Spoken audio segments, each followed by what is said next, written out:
හොඳයි. අද දවසේ අප විශේෂ කතා බහකට සූදානම් වෙන්නේ ඔබ අප සියලු දෙනාම රටක් විදිහට මේ මොහොතේදී යම් අභියෝගයක සිටිනවා. ඒ අභියෝගය විශේෂයෙන්ම ආර්ථිකයට දැනෙන්නේ ඍණ 1.6ක පමණ ආර්ථික වර්ධන වේගයක් සහිතව ආර්ථිකය බොහොම බරපතල තැනකට ගමන් කරමින් තිබෙන මොහොතකදී මේ රටේ විදේශ විනිමය වශයෙන් ගත් විටදී සංචාරක කර්මාන්තයේ දැවැන්ත ලෙස අඩපණ වී ඇති වෙලාවක් ඒ හා සමානවම මේ වන විටදී ලෝකයේ තුල මුළු ලෝකයේම යම් ආකාරයෙන් නැනහිට ඇති වෙලාවකදී ඔබ දන්නවා විදේශගත ශ්‍රමිකයින්ගෙන් රටට ලැබෙන තියෙන සම්ප්‍රේෂණවල බොහොම ලොකු ප්‍රශ්නයක් තියෙනවා. හැබැයි මේ තියෙන ප්‍රශ්න සියල්ලම නිරාවරණය කරලා නිවාරණය කරලා රට ඇතුලේ ආර්ථිකය ශක්තිමත් කරන්න සවිබල ගන්නන්න පුළුවන් දැවැන්තම කණ්ඩායම අද අපි කැඳවාගෙන ආවා. සමාජයේ විවිධ තැන්වලදී ඔවුන්ට විවිධාකාරී නැගිලි දිගවීම් සිදු වුණා. මේ දෙවන කොරෝනා රැල්ලක් ඇතිවීම හා සම්බන්ධයෙන් කතා කරද්දී ඇඟලුම් කම්හල් ශ්‍රේෂ්ඨය පිළිබඳ මේ රටේ විවිධ තැන්වලදී මාධ්‍ය හෝ වේවා විවිධ සමාජ මාධ්‍ය ඇතුළත හෝ වේවා බොහොම බරපතල ආකාරයෙන් කාරණා කතා බහට ලක් වුණා. හැබැයි ඇත්තට මේක එහෙමමද? ඇඟලුම් ශාස්ත්‍රයේ ඉදිරිය කොහොමද? වර්තමානයේ කොහොමද? මේක පවත්වාගෙන යන්නට පුළුවන්ද? ඒ වගේම විශේෂයෙන්ම ඇඟලුම් ශාස්ත්‍රයේදී සමාජ මාධ්‍ය ඇතුළත නිරන්තරයෙන් කතා බහට ලක් වුණා. ඇඟලුම් සේවිකාවන් හෝ වේවා, ඒ අදාළ සේවකයින් හෝ වේවා, ඔවුන් නිසි ක්‍රමවේදය යටතේ පවත්වාගෙන ගියාද? මේ වගේ ප්‍රශ්න ඇති වුණාද? මේ කියන කාරණා පිළිබඳ කතා කරනවා. ඒ නිසා අද දවසේ කතා බහ සම්පූර්ණයෙන්ම ඇඟලුම් කම්හල් ශාස්ත්‍රය වෙනුවෙන් අපි වෙන් කරනවා.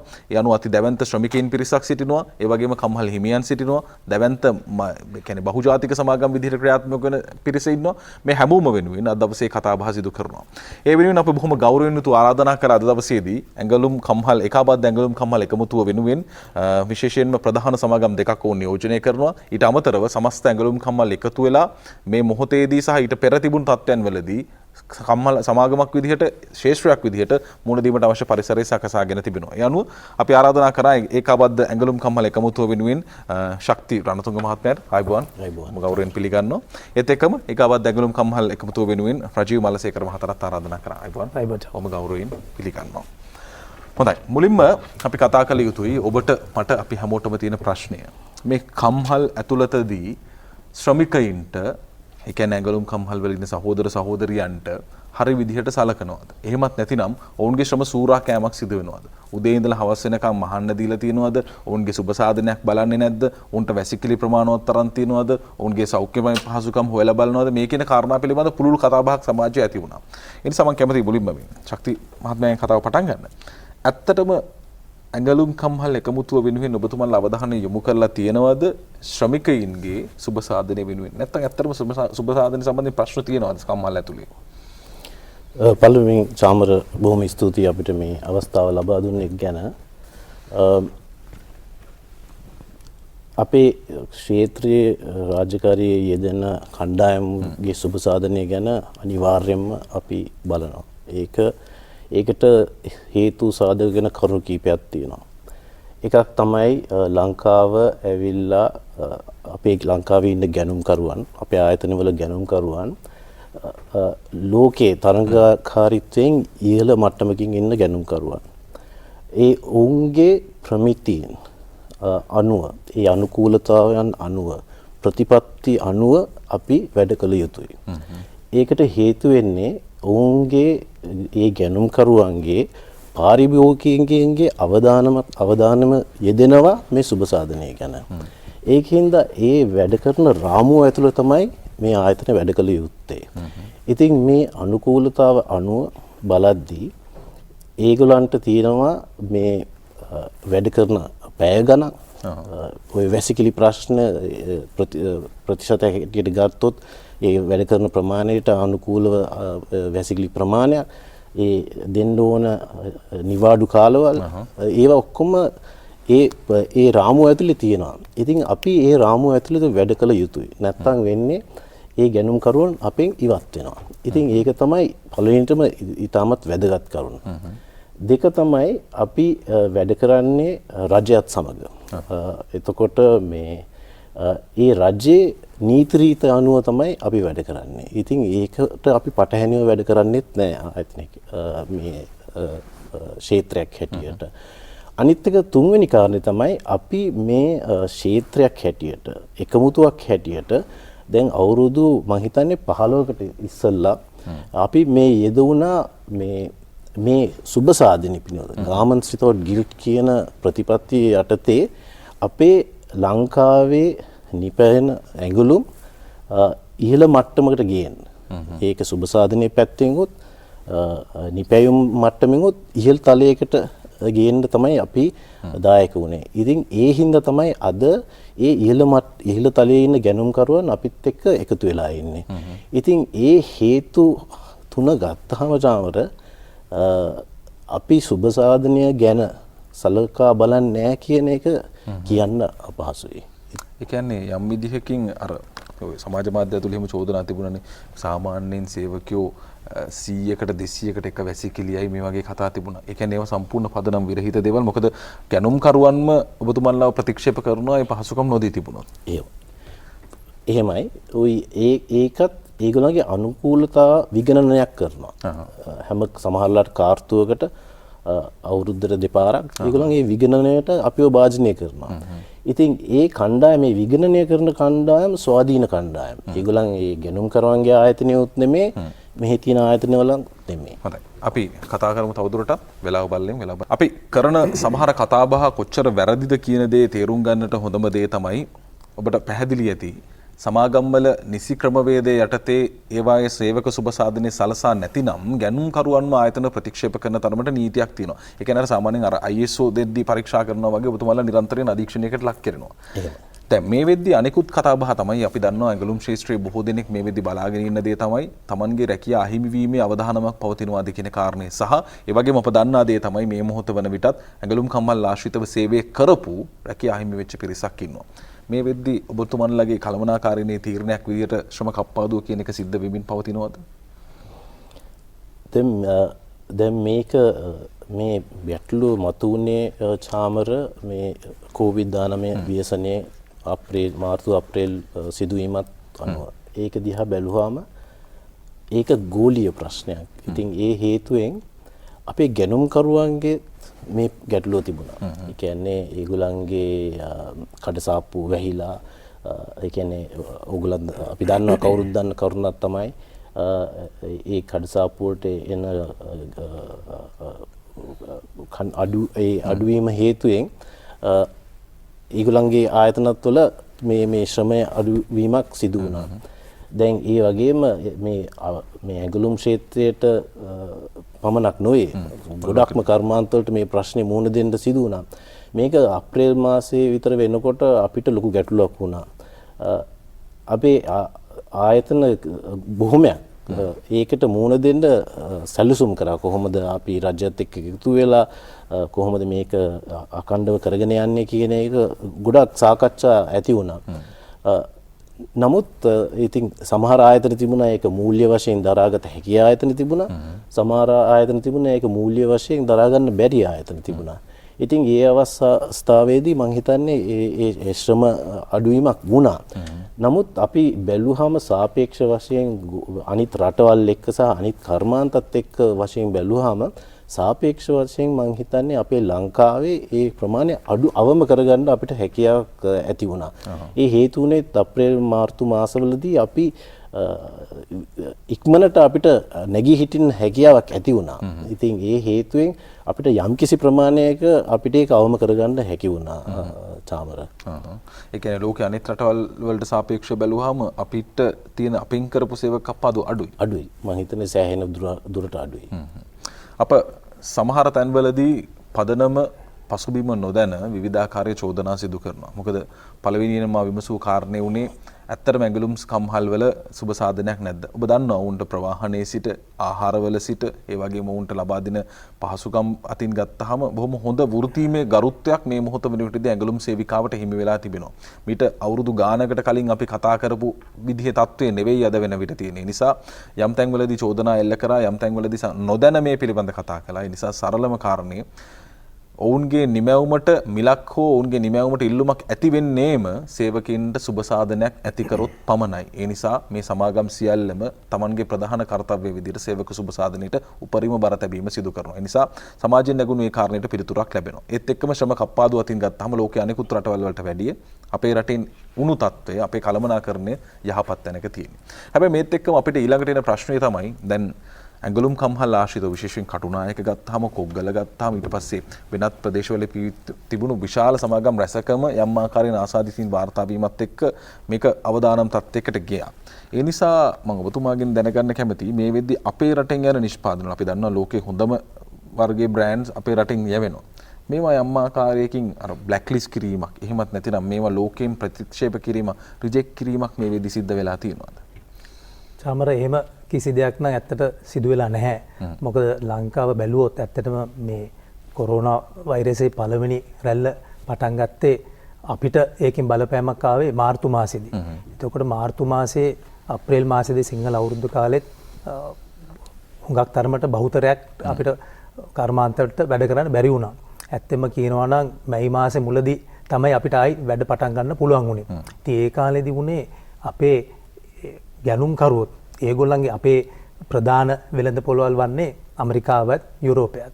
එතකොට ඒ රටවල් වල වෙළඳ පොළවල් වල ඒ ඉල්ලීම අඩු වුණා. සම්පූර්ණයෙන් එතන ආර්ථිකයත් ජීවනාමයත් ඒ විදිහට නැවතුන වෙලාවේදී ඒකෙන් ලොකු බලපෑමක් අපිට වුණා. ඉතින් ඒ කාලෙදී අපිට ඉවසන්න වුණා. ඇඟලුම් ශාස්ත්‍රය බැලුවොත් ඒ කාලෙදී වුණත් ආණ්ඩුවත් එක්ක කතා කරලා කම්කරු දෙපාර්තමේන්තුවත් කතා කරලා ආණ්ඩුවත් ඇඟලුම් ශාස්ත්‍රයත් මේ ඒකාබද්ධ ඇඟලුම් එකමුතුව එක්කව වෙලා කතා කරා. මොකද ඒ කාලෙදී කර්මාන්ත සියල්ලකටම මේ වැඩ කරන්න බැරුව ගියා. ඒ වෙලෙදිත් ගෙදර සිටියත් ඒගොල්ලන්ට අර කරපු සේවයත් ඒගොල්ලන්ගේ වටිනාකමත් අගය කිරීම සම්බන්ධයෙන් එක්කෝ අවම වශයෙන් පඩි ලබා දීමත් ඒ වගේම ඒ හැමෝගෙම සහයෝගීත්වයත් සමග ඒ වෙලාවේදී කොවිඩ් ටාස්ක් ෆෝස් එකත් ඒ වෙලාවේදී පළවෙනි රැල්ලේදී වුණත් කොවිඩ් ටාස්ක් ෆෝස් එකත් මහජන සෞඛ්‍ය නිලධාරීතුමන්ලත් MOH එකත් ආයෝජන මණ්ඩලෙත් එක්ක එකව වෙලා කිව්වා දැන් අපි ඇඟලුම් ශාස්ත්‍රය මේ වෙලාවේදී නැගී සිටි මේ රටට උදව් කරන්න කියලා මැයි මාසෙ ඉඳලා අපි හොඳ විදියට ගියා. ඉතින් ඒ අප්‍රේල් ඉඳලා ජූන් කියන කාර්තුවේදී සාමාන්‍ය අනුවම නෙමෙයි චාමර අපිට ලැබුණේ. ඇත්තෙන්ම කිව්වොත් ඔය PPE වගේ පෞද්ගලික සෞඛ්‍ය ආරක්ෂා සම්බන්ධ ඇනුවම් වගේ දේවල් තමයි අපිට හම්බුනේ. ඒ වගේම මොකද අර සාමාන්‍යයෙන් ගන්න ඇනුවම් නැවතුණා. ඒකත් එක්ක අපිට සාමාන්‍යයෙන් අපිට ලැබෙන ආදායම නෙමෙයි. හැබැයි යම් මට්ටමකින් කට්ටිය ගෙනල්ලා වැඩට ගෙනල්ලා ඒකාබද්ධ ඇඟලුම් එකමුතුව හැටියට දැන් ඒ කාලෙදිත් සෞඛ්‍ය ආරක්ෂක ක්‍රමවේද තිබ්බා. හැබැයි සමාජ දුරස්ථ භාවයක් තිබ්බා. හැබැයි අපිට හැමෝම වැඩට ගේන්න බෑ. ඒ වෙලාවෙදිත් අපි කට්ටිය එකව වෙලා ලොකු සහයෝගීත්වයක් මත ගිහිල්ලා දැන් මොකද ප්‍රධාන ගැනුම්කරුවන්ගෙන් 50%ක් 40ක් අඩු වෙනකොට අනිවාර්යයෙන් මේක උඩින් යටට ඒකේ බලපෑමක් තියෙනවා. දැන් අපි ප්‍රධාන නගරවල ඉන්නවා, පොඩි ගම්මානවල ඉන්නවා. ඒ පොඩි ගම්මානවල තිබ්බ බලපෑමත් නිසා ලොකු හයියක් අපි දැක්කා. මොකද මේ අවුරුදු 20ක් 30ක් මේ ඇඟලුම් ශාස්ත්‍රය රට වෙනුවෙන් හැමෝම එක්කව වෙලා මේ ලබාගත් නමයි ප්‍රණාමය වෙනුවෙන් හැමෝම එක්කව වෙලා ඒ ඇනුම් බෙදා හරාගෙන යම් මට්ටමකට අපි ආයි හිටගෙන හිටියා. හොඳයි. ඒ කියන්නේ කිසිදු ආකාරයකින් ජාත්‍යන්තරය තුල අපේ නිමැවුම් වලට අපේ නිෂ්පාදන වලට අපේ ඇඟලුම් ප්‍රතික්ෂේප කිරීමක් මේ වෙලෙදි සිද්ධ වෙලා නැහැ. ඇත්තෙන්ම කියනවා නම් අපි කියන්න ඕන චාමර ඒකට සම්පූර්ණ අනිත් දේ වුණේ. මොකද ශක්ති කිව්වා වගේ ලංකාවත් එක්ක මේ දෙගුකල් තියෙන මේ සම්බන්ධතාව මතත් අපි අර කියන විදියට අපේ කම්ප්ලයන්ස් එකේ අපේ අනුකූලතාවත් එක්ක බැලුවොත් ඒක තියෙන ඉහළ තලයේ තියෙන නිසා ලංකාව කියන්නේ මේ ඇනුම් ගන්න ලාභම තැන නෙමෙයි. ලෝකෙ හුඟක් රටවල් වලින් තව ලාභයට ගන්න පුළුවන්. හැබැයි අර ගුණාත්මක විදියට මෙතනින් සපයන නිසා අර කිව්වා වගේ ඒ අනුකූලතාවලට අපි හැමෝගෙම දායකත්වයේ උපරිම මට්ටමේ තියෙන නිසා ඒගොල්ලොත් ලොකු දායකත්වයක් දැක්වුවා ලංකාවෙන් තව තවත් ගෙන යන්න. ඇත්තම කියනවනම් මේ අවාසනාවන්ත තත්ත්වයට දෙවනි රැල්ලට මුහුණ දෙන්න වුණ වෙලාවේදී අපි හොඳ මගක හිටියේ. අපි මුලදී හිතුවා මම හිතන්නේ විශේෂයෙන් ගැනුම්කරුවොත් එක්ක අපි බලද්දී අපි හිතුවා මේ අවුරුද්දේ 40%ක් 50ක් මේ අපනයන අඩුවේ කියලා ඇනුම් පැත්තෙන් බැලුවොත්. ඇත්තට බලද්දී ඒක 120කට විතර අඩුවෙන් මැනේජ් කරන්න පුළුවන් වෙලා තිබ්බා මේ වෙලාවේ. දැන් අපි තත්ත්වය මෙහි වටිනාකම කොයිතරම්ද කියන දේ පැහැදිලි කර දෙන්න තමයි මේ ප්‍රශ්නේ භාවිතා කරන්නේ. මම කැමති ඔබතුමාගෙන්ම දැනගන්න කොවිඩ් ප්‍රශ්න නැත්තම් ලංකාවට කොච්චර ප්‍රමාණයක් විදේශ විනිමය උපයනවද?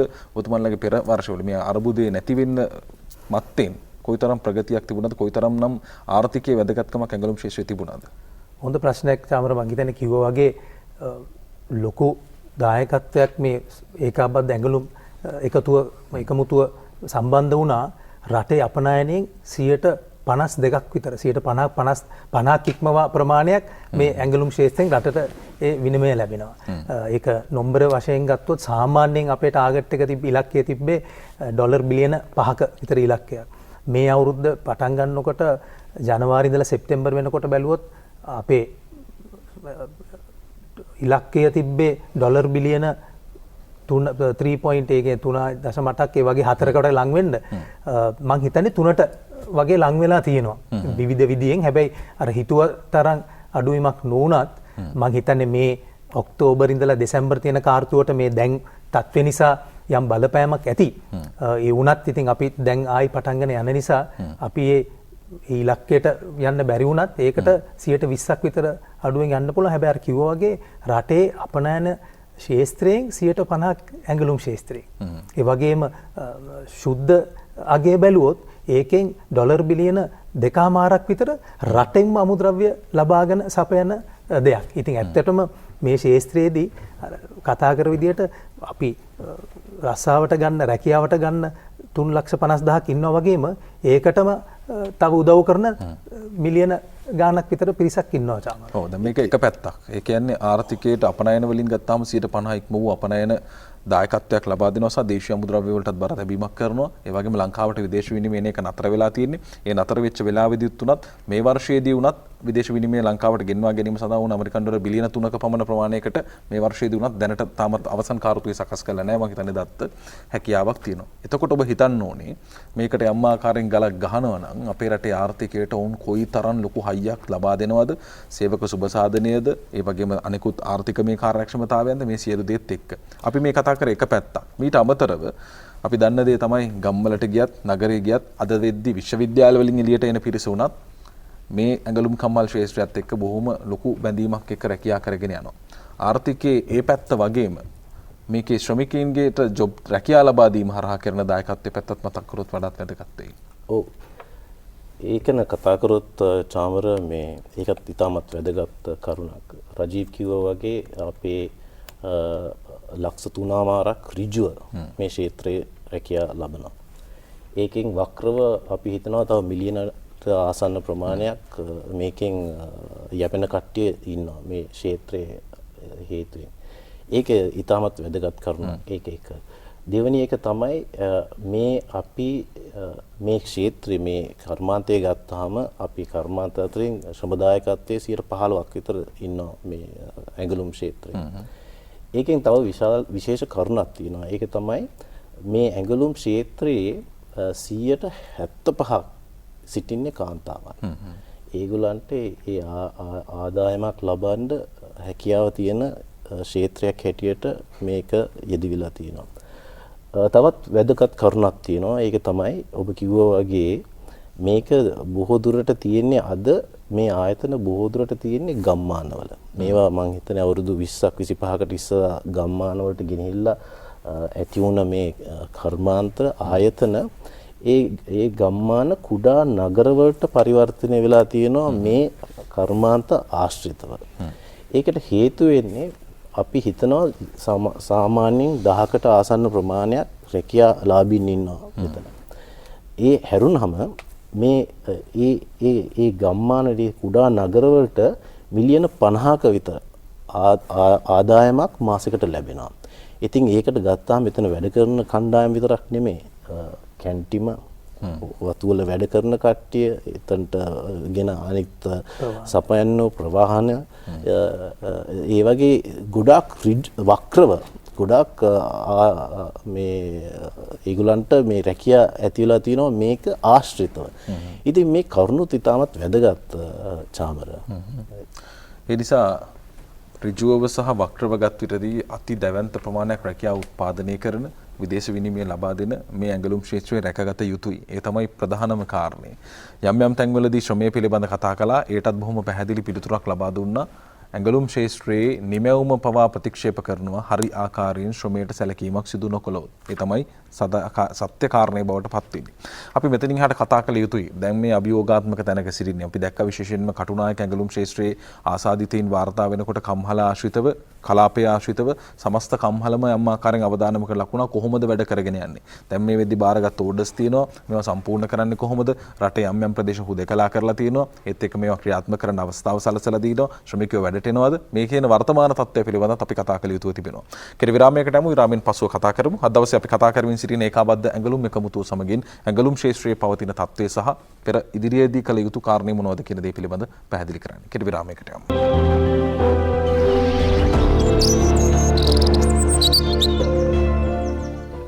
අද අපි අයිබෝන් සුබ දවසක් තුලින් කතා කරමින් සිටින්නේ ඇඟලුම් කම්හල් ක්ෂේත්‍රයේ වෙනුවෙන් අද දවසේ උදෑසන අපි වෙන් කරේ. ඒ අනුව එහි පවතින කාරණා පිළිබඳ මේ මොහොතේ ක්‍රියාත්මක වන ආකාරය සහ වැදගත්කම් පිළිබඳ කතා කළා. දැන් අපි කතා කළ යුතුයි. මොකද අපි දැක්කා කටුනායක නිදහස් වෙළඳ කලාපය තුල ආශ්‍රිතයින් වාර්තා වුණා, කොග්ගල වාර්තා වුණා, ඊට අමතරව තවත් තිබුණු බොහෝ ප්‍රදේශවල ආසාදිතයින් වාර්තා වුණා, ආසන්නතම පන්නලින් ආසාදිතයින් වාර්තා වීම සිදු වෙලා තිබුණා. එතකොට මේ ඇඟලුම් කම්හල් කොහොමද දුවන්නේ? මේ වෙද්දි කොයි ආකාරයෙන්ද වැඩ කටයුතු සිද්ධ වෙන්නේ? ඒ වගේම තමයි ඔවුන් බාරගත්ත ජාත්‍යන්තර වශයෙන් සම්පූර්ණ කළ යුතු ඇණවුම් තිබෙනවා. මේවා සම්පූර්ණ කිරීම කොහොමද කරන්නේ? අපි මේ පැත්ත ටිකක් කතා කළොත් මේ මොහොතේ කොහොමද ඔබතුමාලා සෞඛ්‍ය ආරක්ෂිතව ක්‍රියාත්මක වෙන්නේ කියන කාරණේ පැහැදිලි කරලා දුන්නා. චාමර මම කියන්නේ කලින් කිව්වා වගේ පළවෙනි රැල්ල වෙලාවේදීත් මහජන සෞඛ්‍ය නිලධාරීතුමත් අපේ සමාගම්වලත් අපි යම්කිසි මේක පාලනය කිරීමේ සකස් වීම සම්බන්ධයෙන් නිරාකරණය කිරීමත් එක්ක අපි බැලුවා සමාජ දුරස්ථභාවය තියාගන්නත් ඒ වගේම වැඩපලට ගේන්න පුළුවන් ඒ ප්‍රමාණවත් විදියට කාණ්ඩේ ගේන්න පුළුවන් දේවල් වලට අනුව අපි මේ සකස් වීම කරා. ඒ කාලෙදි කරපු දේවල් වලින් අපිට යම් මට්ටමකින් ඒ ස්ථාවරත්වය සෞඛ්‍ය ආරක්ෂයත් යම් මට්ටමකින් තහවුරු කරන්න පුළුවන් වුණා.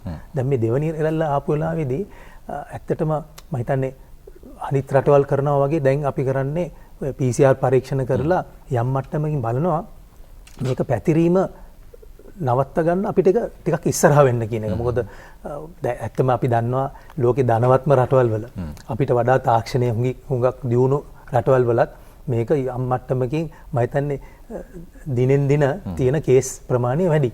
ඉතින් මේ පළවෙනි රැල්ල වෙලාදීත් මම හිතන්නේ හැමෝම එකතුව මේක පාලනය කිරීම සම්බන්ධයෙන් ලොකු දායකත්වයක් හිත ඇතුව සිහි කල්පනාවෙන් වැඩ කරා. ඉතින් මේ වෙලාවේදීත් අපිට වෙන්නේ ටිකක් විමසිලිමත්ව දැන් ඒ සෞඛ්‍ය ආරක්ෂක ක්‍රමවේදයන් තව තහවුරු කරලා දැන් අපිට තව තහවුරු කරන්න ඕන. මම දැන් ළඟදී ආණ්ඩුවෙන් මේ රෙගුලාසි තව තහවුරු කරා. ඒක ගැන සංශෝධනය කිරීමක් කරලා අපි ආපහු ගිහිල්ලා අපේ නිෂ්පාදනාංශවල නිලධාරීත් එක්ක බැලුවා. රයිට්. දැන් මේ රෙගුලාසිත් එක්ක අපිට ඒකට අධීක්ෂණය යටතේ වැඩ කරන්න නම් කොහොමද අපි මේ සකස් වීම කරලා ඉදිරියට යන්නේ? ඉතින් තවත් ඒක තහවුරු කරා. ඒකෙන් බලපෑමක් තියෙනවා. මොකද දැන් කලින්ට වඩා මේ දෙවනි රැල්ලේදී තව ප්‍රමාණයක් අපිට වැඩට ගේන්න බැරි වුණා. අර හුදකලාපයක් සිදු වුණාම හුදකලාපෙන් දැන් උනත් හුදකලාපයක් ඇති වෙලා තියෙනවනේ අපිත් ඒක ගැන ටිකක් විමසිලිමත්ම බලනවා. කාලයක් ඒක ඒ පැතිවලින් නොගෙන ඉන්න කාණ්ඩෙන් හරි කරන්න. එතකොට ඉන්න කාණ්ඩෙන් හරි කරාම අපිට ගිහලා ගැණුම් කරුවන්ට කියන්න උනා අපිට අපි ඉල්ලීමක් කරනවා මේ කාලෙදී පොඩ්ඩක් ඉවසීමක් වෙන්න. මොකද රටේ මේ පැවතෙන තත්ත්වය නිසා අපිට සෞඛ්‍ය ආරක්ෂකත් අමාත්‍යාංශයත් කොවිඩ් ටාස්ක් ෆෝස් එකත් ඒ වගේම මහජනයාගෙන් අපේ වගකීමක් තියෙනවා මේ සෞඛ්‍ය ආරක්ෂක මට්ටමක් තියාගෙන වැඩ කරන්න. ඒ නිසා අපි ගිහිල්ලා කිව්වා මේ ඇනවුම් ටිකක් පසුබෑමක් තියෙනවා කියලා. ඉතින් ඒ කිව්වම වුණත් ඒගොල්ලන්ගෙන් අපිට ලැබුණ පිළිතුර ඇත්තම කිව්වොත් අපිට ඒක ලොකු හයියක් වුණා. මොකද ඒගොල්ලෝ කිව්වා රයිට් සෞඛ්‍ය ආරක්ෂතාවයත් ඕගොල්ලන් රටක් හැටියට තියෙන අනුකූලතාවයට දීලා තියෙන දායකත්වය අගය කරන නිසා ඒකත් එක්ක විමසිලිමත්ම වැඩ කරගෙන යන්නේ. අනිවාර්යෙන් බලපෑමක් තියෙනවා. විනයම පැත්තෙන් බැලුවොත් බලපෑමක් තියෙනවා. හැබැයි මේ වෙලාවේදී සෞඛ්‍ය ආරක්ෂක ප්‍රමුඛව වැඩ කරන්න තමයි අපේ මෙතන පරමාර්ථය වෙන්නේ. දැන් නත්තල් කාලේ හින්දා සාමාන්‍ය මම හිතන්නේ බොහොම කාර්යබහුල කාලයක් මේක ඇඟලුම් ක්ෂේත්‍රේ නමුත් මේකට තව එකතු කරන්න ඕන දෙයක් තියෙනවා චාමර රජීව් කිව්වා වගේ දැන් අද සෞඛ්‍ය නිලධාරීන්ගෙන් පැහැදිලි මාර්ගෝපදේශකයක් තියෙනවා අපි කොහොමද මේ අඛණ්ඩත්වය ඉදිරියට කරගෙන යන්නේ කියන එක. කියන්නේ ඒක එකක්. දෙක තමයි දැන් මේ වාතාවරණයේ යටතේ අඛණ්ඩතාවය කොහොමද කරගෙන යන්නේ? කණ්ඩායම් කොහොමද අපි කලාප වශයෙන් ආයතන ඇතුලේ වුණත් වෙන් කරගන්නේ? දුරස්ථභාවය මේ කලාප අතරේ දුරස්ථභාවය මුඛාවරණය ඒ අවශ්‍ය කරන සෞඛ්‍ය ආරක්ෂාව ඒ ප්‍රතිපත්තීන් රෙගුලාසියට අනුකූලව කොහොමද වැඩ කරන්නේ? ඒක අර මොකක් හරි කාට හරි එක්කෙනෙක්ට වැළඳුනොත් ඉක්මනට හොයාගන්න පුළුවන් ඉක්මනට ඒකට ක්‍රියා කරන්න පුළුවන් ආකාරයට සැලසුම් දැන් ආයතනය තුල දාගෙන යනවා.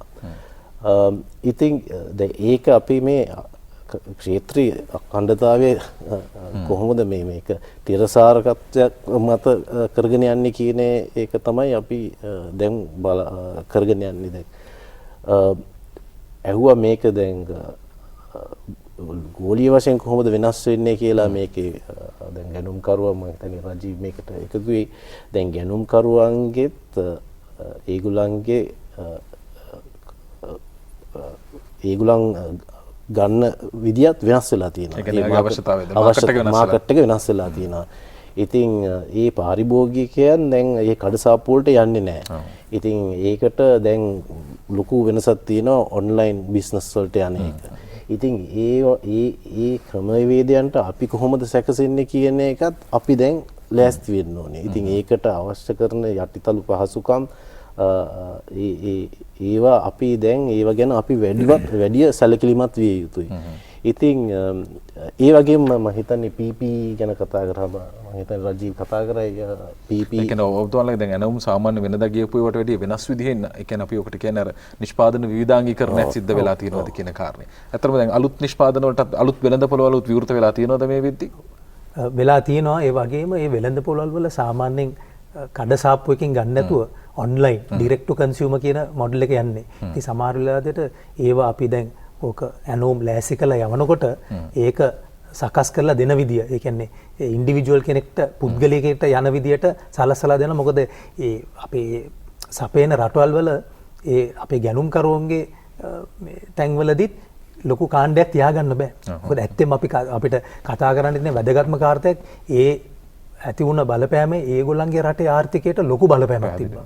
දැන් අපේ රටේ අපි සේවය හැර යාමට තියෙන අපේ දායකත්වයත් ඒ රටවල නැහැ. එතන බිස්නස් එක අඩු වුණොත් ආර්ථිකයේ පැත්තේ විනිමය අඩු වුණොත් සේවයෙන් කට්ටියට ඉක්මනින්ම ශනිකව අයින් වෙන්න වෙනවා. හැබැයි ඒ වෙලාවේදී අපි මේ සපයන්න ක්‍රමවේදයත් අපි වෙනස් කරා. ඒ වගේම මම හිතන්නේ වැදගත්ම දෙයක් තමයි අපි දැනගන්න ඕනේ ඒ කාලේදී වුණා දැන් වුණත් අර මේ පාරිභෝගිකයන්ට අවශ්‍ය දෙයට අනුව අපි මේ ගැනුම්කරුවොත් එක්ක වැඩ කළා සහයෝගීත්වය දැක්වුවා. හැබැයි අර ශක්ති කිව්වා වගේ චාමර්ගේ පළවෙනි ප්‍රශ්නෙට අපි දැන් ටිකක් දියුණු වෙලා තියෙනවා දැනගන්න. දැන් අපි දන්නවා මේක ශනිකව මතුවෙනවා. දැන් හුඟක් කට්ටිය වැඩ කරන තැනක මේක පැතිරෙන්න පුළුවන්. කොච්චර දුරස්ත භාවයක් තිබ්බත් මේක වෙන්න පුළුවන්. දැන් අපි දන්නවා අද රටේ ඉන්න තත්ත්වයට අනුව මේක ශනිකව මතුවෙනවා. අපි පරීක්ෂණ කරලා බලනවා. දැනගත්තොත් ආසාදීතයකේ අහු වුණොත් ඒ වුණත් මේක මැනේජ් කරන විදිය. ඒ කියන්නේ අපිට පැයක අඩු කාලෙකින් මහජන සෞඛ්‍ය නිලධාරීන්ට කියන්න පුළුවන් ළඟම ආශ්‍රිතයෝ කවුද. ඒ විදියට අර මුළු නිෂ්පාදන අංශයම නැතුව ඒ ආශ්‍රිතයන් කවුද? ඒගොල්ලන් නිරෝධානය කරන විදිය මොකද්ද? මේක පළමුව වුණ විදියට වෙනස් දෙයක් අද තියෙන්නේ චාමර. චාමර දන්නවද රටේ තියෙන විදියට නිරෝධානය කිරීමත් ක්‍රමවේදයක් වෙනස්. මුලදී වුණාම මම හිතන්නේ මේක ආයි පාලනය කරන්න වුණාද කවුරුත් හිතුවේ නෑ මේක. මම හිතන්නේ සමාජයේ පැතිරලා ඇති කියලා. ඒක ඇති වුණත් මේක පරීක්ෂණය මතින් සමාගම ඇතුළේ තියෙන මේ තාක්ෂණයත් හැමෝගෙම දායකත්වයට ආශ්‍රිතයන් වෙන් කරගෙන ඒගොල්ලන්ව බලාගත්තා. මේ රැල්ල වුණ වෙලාවෙදී උනත් ඒකාබද්ධ මම හිතන්නේ ඇඟලුම් ශාස්ත්‍රයේ හැටියට බැලුවොත් මේ සමාගම් කීපයට මේ අපේ සමාජිකයන් ලක්ුණ වෙලාවෙදී උනත් ඒගොල්ලන්ගේ පවුල් වල කට්ටිය ඒගොල්ලන් ඉන්න ගෙවල් වල ඒගොල්ලන්ට අත්‍යවශ්‍ය කෑම ද්‍රව්‍ය ලබා දීම ඒගොල්ලන්ගේ සාමාන්‍ය වෙල්බීಯಿಂగ్ එකට හැමෝම එක්කව වෙලා බැලුවේ. ඒක සමාගම් හැටියට නෙමෙයි බැලුවේ. මොකද රටට ලොකුම අගයක් තියෙන මේ පිරිස අපි බලාගත්තා. මේක මාධ්‍යයේදී කවුරුත් ඒක කතා කරේ නැති වුණාට ඒක අපි කරා. ඒක අපි තවත් කරගෙන යන්න තමයි අපි බලාපොරොත්තු. හැබැයි සෞඛ්‍ය ආරක්ෂක ප්‍රමුඛව මේ විදිහට අපි මැනේජ් කරගෙන යන්න ඉගෙන ගන්න වෙනවා. හොඳයි. දැන් මේ වෙද්දී අපනයන වලින් 50% වූ අපනයන සිදු කරන මේ වෙලාවේ ලංකාවට විදේශ විනිමය ගේන්න පුළුවන් එකම ක්‍රමවේදය බවට පත් වෙලා තියෙන ඇඟලුම් ශාස්ත්‍රය. අනිකුත් අපනයනත් එක්ක විශේෂයෙන්ම විදේශ ශ්‍රමිකයන්ගේ ආදායම සහ සංචාරක කර්මාන්තය සම්පූර්ණයෙන් යන හිට ඇති මොහොතකදී. ඊට අමතරව ඍජු සහ වක්‍ර අති දැවැන්ත රැකියා සමුදායක් ජනනය කරන ඒ වගේම ග්‍රාමීය වශයෙන් කර්මාන්ත පිහිටුවීම තුළ ග්‍රාමීය ප්‍රබෝධයක් ආර්ථිකමේ දියුණුවක් ඇති වෙලා තිබෙන මේ කම්හල් ශාස්ත්‍රයේ දැවැන්තයින් ඉන්නවා. ඒ වගේම සුළු පරිමාණයෙන් කර්මාන්ත කරුවන් විදිහට ක්‍රියාත්මක වෙන පිරිසක් ඉන්නවා. දැන් අපි දැක්ක සංචාරක කර්මාන්තයෙන් ඒ කියන්නේ ගයිඩ් ගේ ඉඳලා උන්ට යම් ආකාරයෙන් සහනයක් දෙන්න කියන ඉල්ලීම සිදු කරන මේ වෙලාවේ තියෙන ප්‍රශ්නෙත් එක්ක ඔබතුමන්ලගේ ප්‍රධාන සමාගම ඔබතුමාලා නියෝජනය කර ප්‍රධාන සමාගමේ ඉන්නවා. ඊට අමතරව තවත් පොඩි කම්හල් තියෙන පිරිස් ඉන්නවා. මේ අය වෙනුවෙන් රජයේ පැත්තෙන් මොනවද වෙන්න ඕන ඔබලගේ ඉල්ලීම?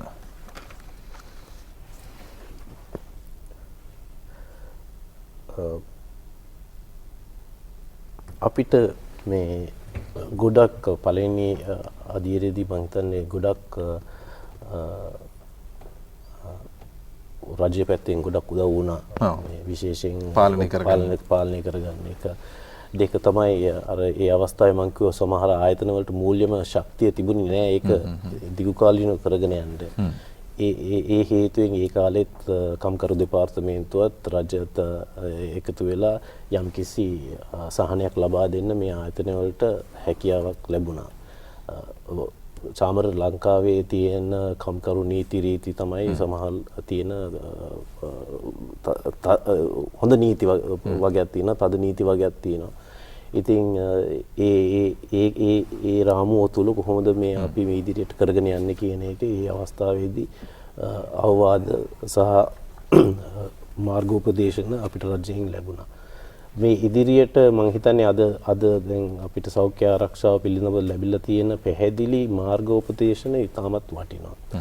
ඒ ඇරෙන්න මම හිතන්නේ මේ අපි දැන් අවුරුදු 30 කාලයක් මේ ක්ෂේත්‍රය ඉහළ තලයකට අනුකූලතාවය අනුව ඉහළ ගැනුම්කරුවන් අපේ ලංකාවට ගෙනාලා ඒක කරගෙන යන්න තවත් අවශ්‍ය කරන යටිතල පහසුකම් ලබා දෙන්න ඒක තමයි මම හිතන්නේ අපිට තියෙන මේ අවස්ථාවේ ඉල්ල.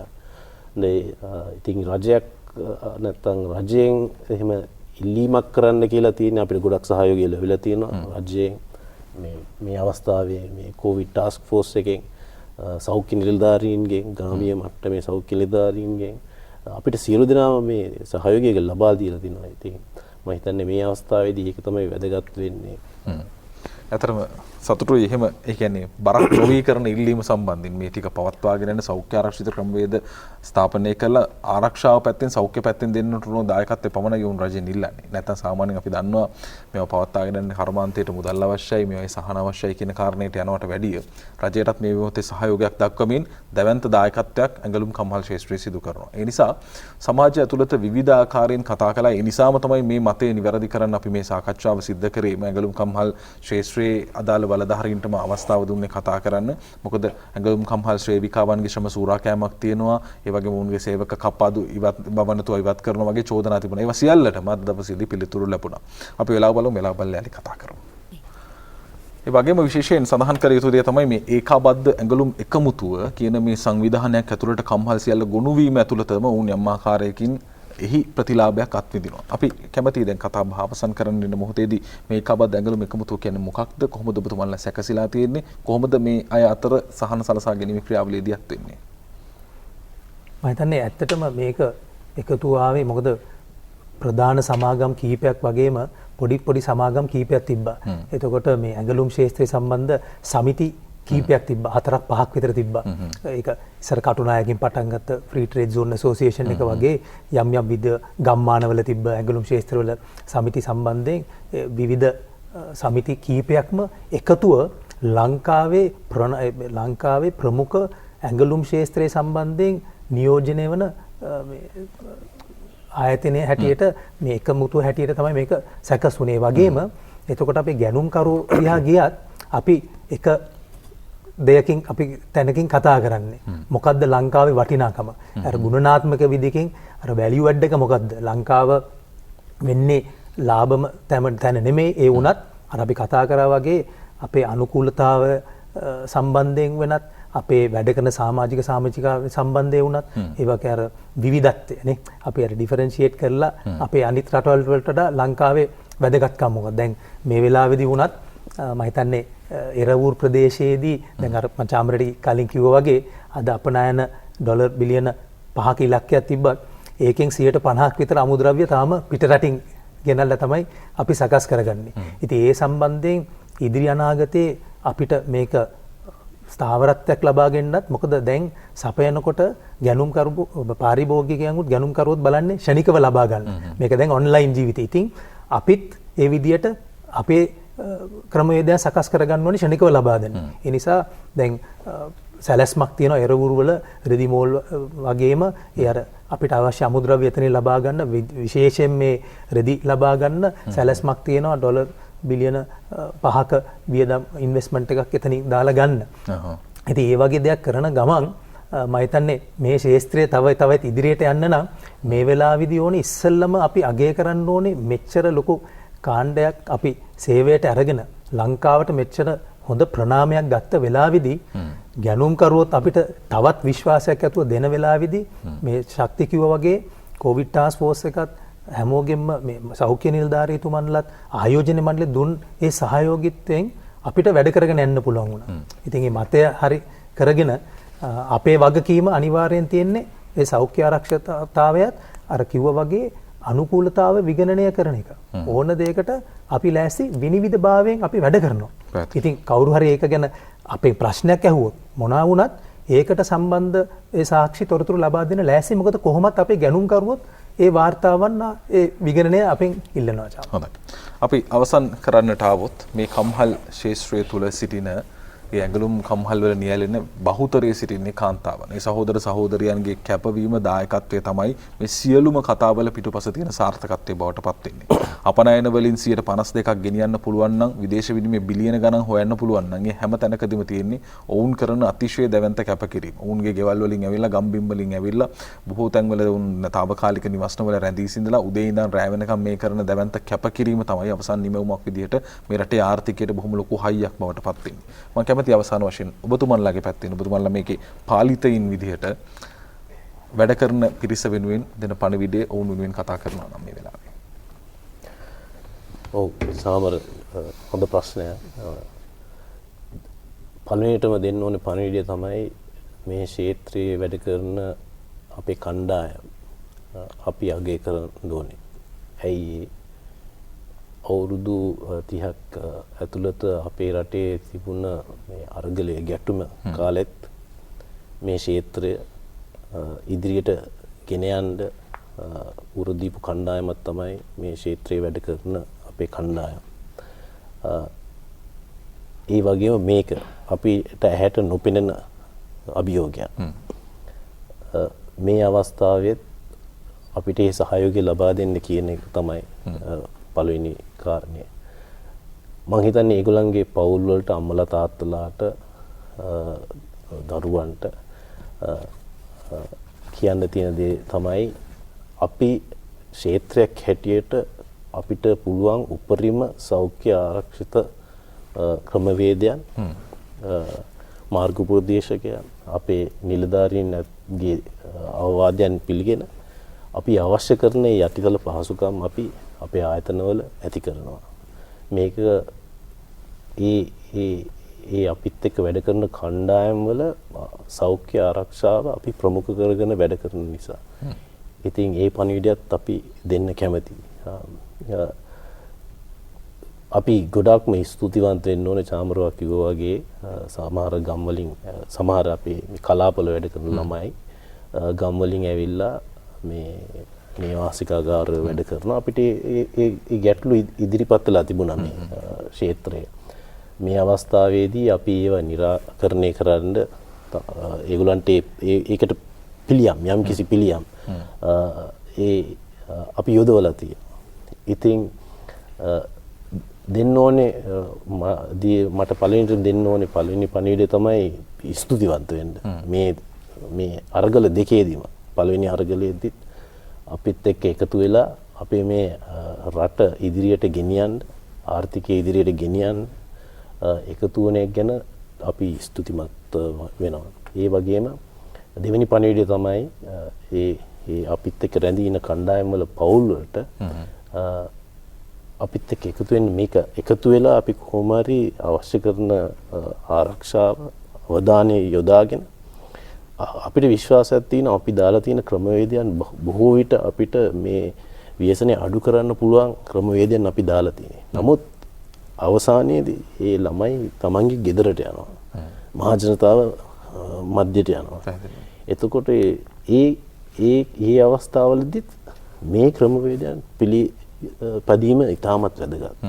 දුරස්ථභාවය, මුඛ ආවරණය, සැලකිලිමත් වීම ඉතාමත් වැදගත්. මම හිතන්නේ අපි සෞඛ්‍ය නිලධාරීන්ට කතා කරත් ඒගොල්ලන් කියන්නේ මේක නවත්තා ගන්න පුළුවන් එකම දේ තමයි සැලකිලිමත් වෙන්න. පැතිරීම නවත්තන්න සැලකිලිමත් වෙන්න. ඉතින් ඒක තමයි අනිත් පණිවිඩය. බොහොම ස්තුතියි අපිට මේක සහයෝගය ලබා දෙන එක ගැන.